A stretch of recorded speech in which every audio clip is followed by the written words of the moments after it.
رسول الله وایي که په اوو ځایو کې چا وخندل په ورځ د آخرت به یې مخان خدای تعالی د خنزیرانو کې یا به د سپي کې او یا به د بیزو کې او د دنیا څخه به بغیر د ایمانه څخه ووځي العیاذ بالله که په دا اوو ځایو کې چا وخندل.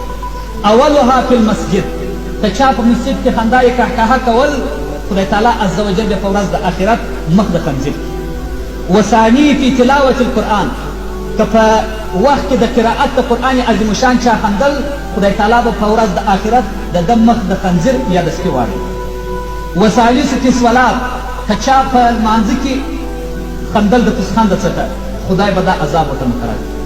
ورابعو فی الاذان، که اذان کېدی او چا وخندل خدای تعالی عز وجل به مخ د خنزیر کړي. موږ اذانونه کېږي دلته دا شریف والاو ټیپونه چلانده کړي، سازونه شروع دي. والخامس فی القبور، او په قبرو کې که چا وخندل دغه یا عذاب. وسادس عند الجنازة، شپږم خندا په وخت کې د جنازې چې جنازه پرته وي.